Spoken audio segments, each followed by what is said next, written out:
What's going on YouTube? Black Champ back with another video today, and today we are going to be going over what happened at the very end of SmackDown, the 3 stages of hell match between Cody and Drew McIntyre. I might make a video about the rest of the show itself, but everyone kind of is wondering about how Triple H would handle this, and this is the first SmackDown of the year, and so yeah, the 3 stages of hell match.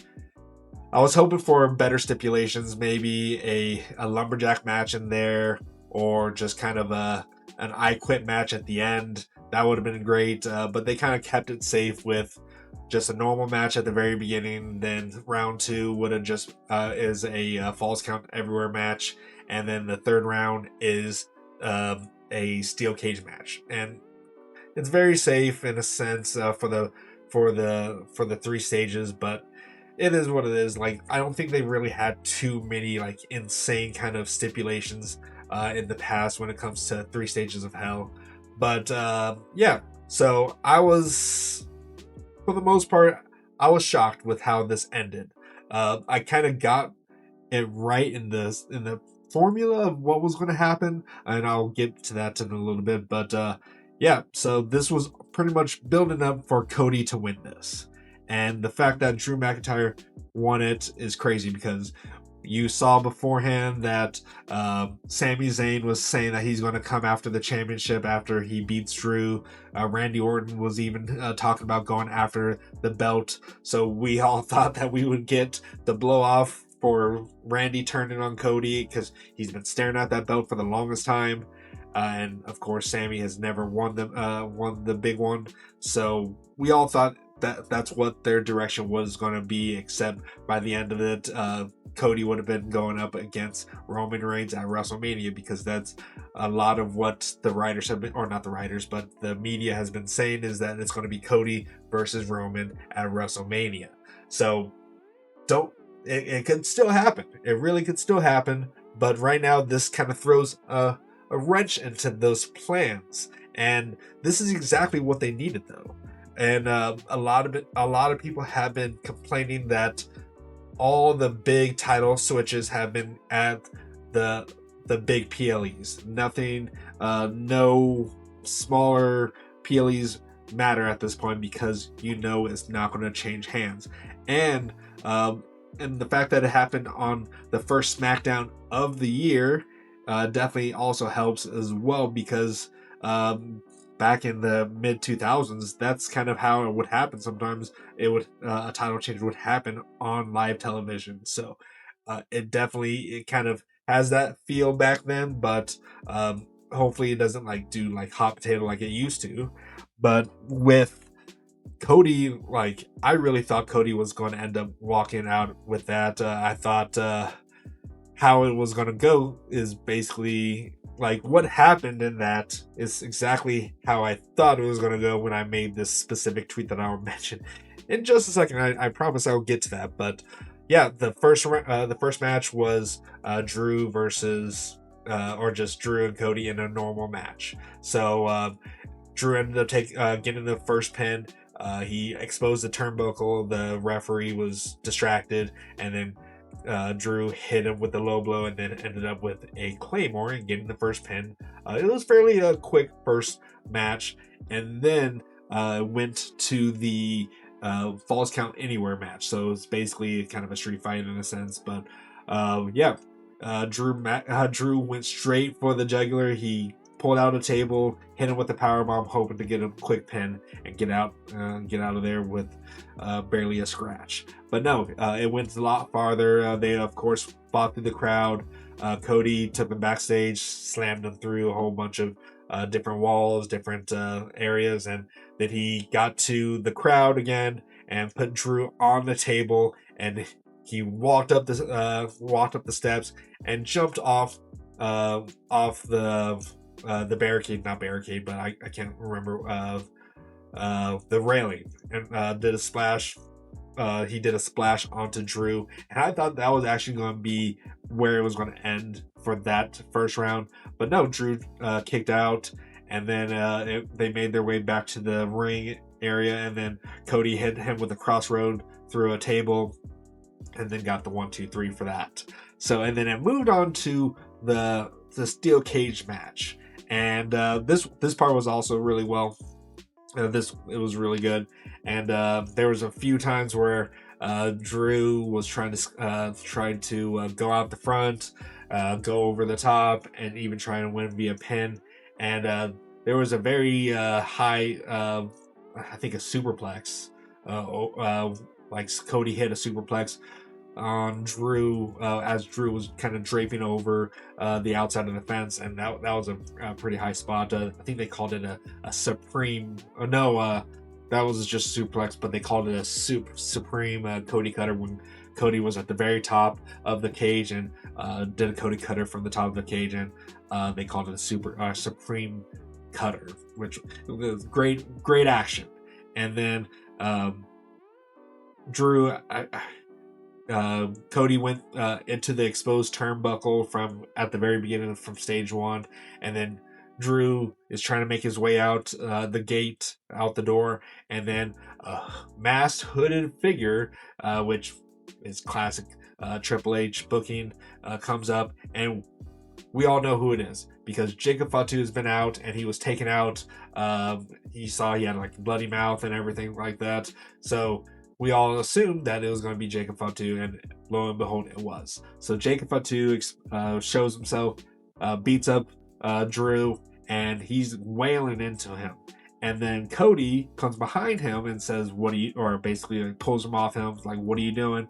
Kind of shoves him a little bit, and then Jacob Fatu just starts wailing in on Cody. And then Drew he takes his opportunity and gets out of the ring.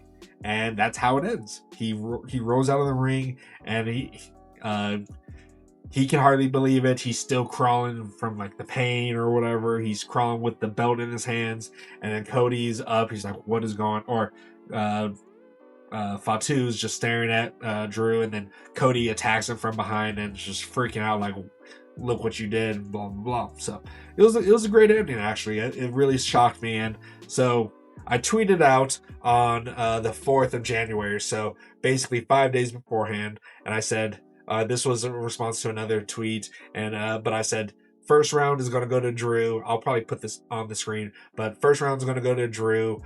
He'll get the pin. Second round, Cody will pin Drew on top of some random equipment backstage, which turned out to be just the announcer's table, but still got that. And then third round, Drew will be about to win. Then Jacob Fatu will make his return, and Drew will freeze, and that will allow Cody to hit 3 crossroads and then walk out of the door, and then he will slam the door shut to signify the end of the feud. I hope I'm wrong, by the way, but tell me that doesn't sound like Triple H booking. Always screwing over Drew. And that's basically been what Drew has been talking about this whole time. That was all the tweets, and I saved it myself. I think one person, I retweeted it afterwards, just saying that I got most of it right. But yeah, no, it went the same way that I thought it was going to go, but I did not see Drew just squeaking out of the cage while Fatu cost Cody the match. And this was probably the best situation for both men. Cody has been I kind of felt like Cody, with how his booking has been going, was going to be kind of a little bit reminiscent of John Cena. John Cena would get the whole chance of let's go Cena sucks. And you heard that in this Berlin crowd. I think it was Berlin, but the Germany crowd, they were saying Cody, let's go Cody sucks. And that kind of was what I was worried about when it comes to Cody. I'm a big Cody Rhodes fan.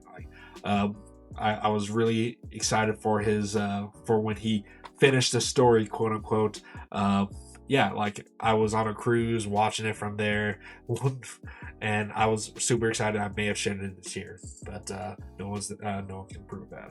But Drew McIntyre has really needed this kind of. Sorry about the sound in the background. That's just my terrarium. But Drew has needed this. He's been so close to being that top guy or just being the champion. He's been it before during the pandemic, but that was when there was no fans in the stands. So he needed this momentum, and also with how he has been as a heel has been masterful. Like his social media game is crazy. His promos are crazy. They're always fun to watch. He's definitely a fun heel to root for, and just his work ethic has been great.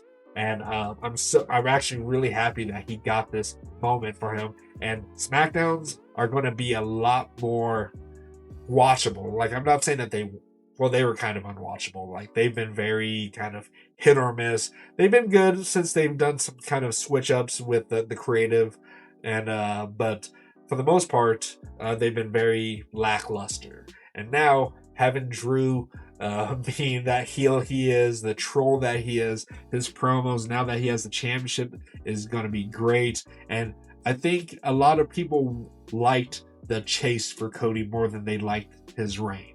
And I can't honestly say that they're wrong in that. I liked his title reign, his first title reign when he went against AJ Styles, and I'm not going to mention the rest of them, but for the most part, like I've enjoyed it. But I know a lot of people, the IWC hasn't. So this is kind of a fresh start for him again. He's not going anywhere. He's not getting out of the title picture. He's going to be there until he decides to retire at this point, because he's now the quarterback one, the face of WWE. And John Cena didn't always have the title when he was a face of WWE. So you don't need it. And Cody, he's not even a Grand Slam champion. He can get the United States Championship, so he can always go after that. But give Carmelo Hayes a really good run with that belt before you move him up to the main event, because he definitely deserves it. But Cody definitely needed some kind of moment out of the spotlight, at least for a little bit. I don't know where they're going to go with him on this. I wonder if they're still planning on the Cody versus Roman at the very end. Maybe it's a triple threat match with Cody, Drew, and Roman, because that's basically from what a lot of the media has been coming back with. So who knows? But I'm excited that this is something that we did not expect. There were some people that wanted this, but did they expect Triple H to actually pull the trigger and allow Drew to win on a regular televised SmackDown, of all things, man? That's a good way to start the 2026 year for SmackDown, at least. Better than Raw's first year and the anniversary of them being on Netflix. So yeah, I really enjoyed this, at least this match. I'll talk about maybe the other ones in a future video, but overall, like, this was a great call. This was a great move by WWE to put Drew as the champion. Sure, they can revisit this later in the future, but this is exactly what SmackDown needed right now. And there's a lot of fresh faces that Drew can go against. Damian Priest, of course. They had a little backstage kind of not conflict, but just chat. Randy Orton's going to be good. Hopefully, when Kevin Owens is healthy, he can come back and go after it. Who knows? Maybe Sami Zayn can win it off him. There's a lot of options. Of course, Trick Williams is now up there. So there's a lot of fresh matchups that you can go with this. And so I'm excited for this. And I'm going to try to stream SmackDown more and try to do SmackDown and Raw more. I know I said that in my new year, new me kind of video, but I'm really going to try. So, but yeah, let me know in the comments down below what you thought about the first episode of SmackDown of the 2026 year. And go ahead and leave a like, subscribe, do all that good stuff. I would really appreciate it.